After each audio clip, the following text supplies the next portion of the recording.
I can open it up and see. Well, we'll take some questions here. So normally, like I said, you do mostly plays, novelettes, a little bit of everything? Because it sounds like you got a very funny play there, then you got the shorts, the story that you're working on, and you've done other work with other things. Just Well, a little bit of this, a little bit of that. I've had plays published since like 1989. Right. And my first one was Beanie the Bamboozling Book Machine. With Bob May and Chris Tibbetts. And this is the 800-pound monster as far as children's plays are concerned. It's about a little boy who doesn't like to read, but he's very smart, so he makes a machine that does reading for him. So he takes it to the science fair and he turns it on. And it overloads because he put the books for Hansel and Gretel, Wizard of Oz, and excuse me, and what's the third one? Snow White and Seven Dwarfs. And the machine overloads, and the witches from those 3 books come to our world and start to wreak all sorts of havoc. And of course, he doesn't know how these, he's got to find a way to put the witches back in the books. So he has to learn how all these stories actually end in order to do that. Sweet. So he has his own little with that.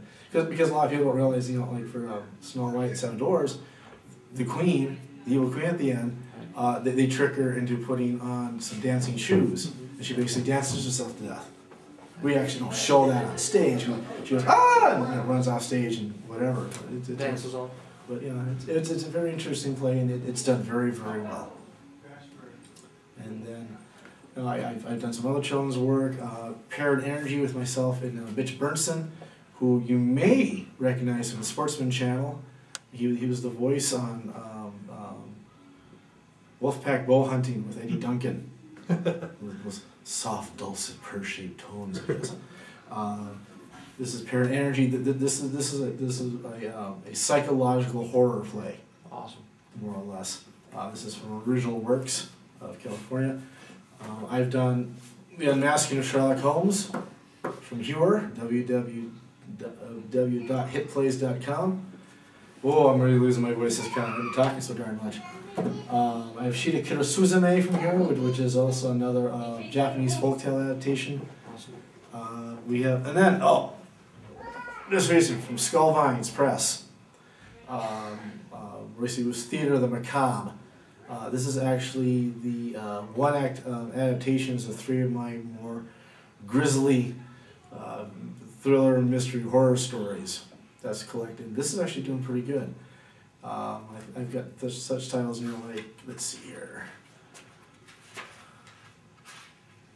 I have to keep remembering what the heck it is that I do. I've done so darn much. Plays are Death Under the Gaslights, which is basically Victorian, very Victorian horror. Smoking Will Kill You, as one of those old psychological thriller types, and then He Who Gets Laughed At Last.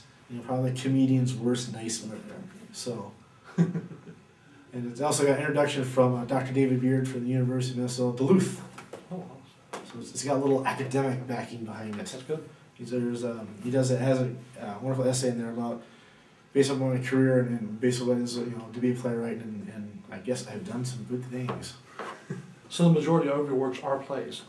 For the most part. I have another pseudonym that I use, and obviously I don't talk about that because there's some legal things involved. Absolutely. But I do a lot of script doctoring.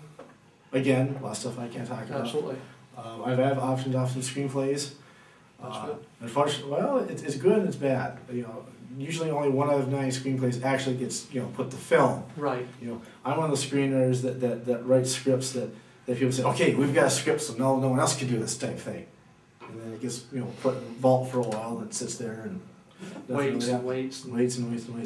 I started out as a short story writer. So my first short story when I was 14, back in '79, to a very prominent science fiction outfit. And then that's the reason I developed the pseudonym, because I was a minor.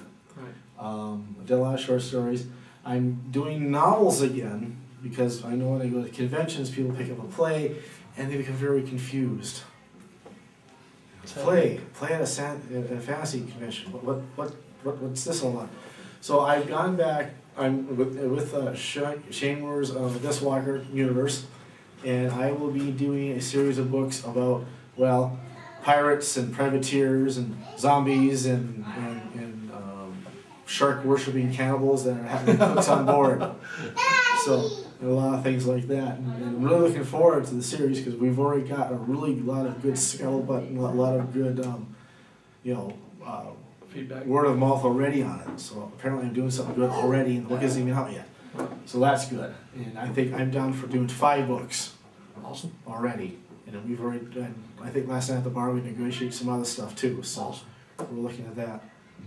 And I've got 2 anthologies coming out of poetry that I've contributed to, and one of them Cynthia's even written for Bandersnatch Books.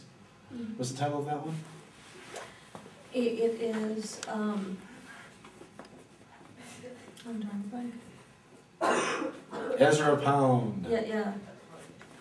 100 Apparitions. Or, Reflection. Ezra Pound was awesome. yeah. Absolutely Well, wonderful. we had to it's all Imagist horror poetry. Yeah. If you Oh, think of it sweet. that way. Sweet. You have the main idea and then you turn it upon itself with the imagery and stuff. Absolutely. Mine's actually about will-o'-the-wisps. Oh, really? So that I make the idea, swamp gas. So Oh, yeah. Vince I refer to them as sewers in the sky. That's one of my hobbies. My hobbies is paranormal activity, and of course my degree is in English, so I understand quite well. There you go. There you go. But so you do primarily poetry and short stories or novelettes? Plays. A couple of these I co-wrote with Roy. Cynthia has 5 plays Awesome. published with me. Yes. And I just signed the contract to have my 49th play published. Oh, sweet, So sweet. Yeah, so plays and poetry. And I've done some short stories, yeah. looking to get published in more in the short story realm and that sort of thing. Awesome. Actually, go back to your initial question. What is that I write about? I've done an AIDS play. I've done heavy drama, comedy. My next 2 plays get published to kind of show exactly the I don't know, my range, so to speak. I've got Rodrigo Gets the Postmodern Blues, which is a subtitle Lizardo versus Froghemoth, which then has the subtitle Lizardo Saves the World. And the basic premise of that is, well, imagine if Godzilla was actually a real person. Oh, wow. And after they decided to do a CGI version of him, he was out of work. And he has to go and audition for movies and plays. And he's sitting at a street corner, he's got business cards taped to him, because that's in his own pockets. And he's reading an issue of Variety, wonder if he should audition for a musical version of Inherit the Wind. And he's wondering if he can present himself lawyerly enough to do the dance number. Type thing. And of course there's a mad scientist who wants to take him and clone him and conquer the world and all this other weird stuff. And the play ends with him doing Shakespeare. Oh, jeez. Prospero, we are some stuff that dreams are made of, and other life is rounded with a sleep. And in between, we had a casual battle with a little city model gets destroyed, and a lot of fun stuff there. And then I've got with first-time playwright Abby Ferrier, we have a play coming out called Marriage After Death, which is a zombie comedy. Oh, sweet. Which takes place, That'd go well here. Yeah, again, another one of those weird marriage things. Guy wakes up in the middle of the zombie apocalypse as a barely sentient zombie, and he finds out he's been buried between his first wife and his recently deceased wife. Oh, jeez. And they don't like each other, as we find out. So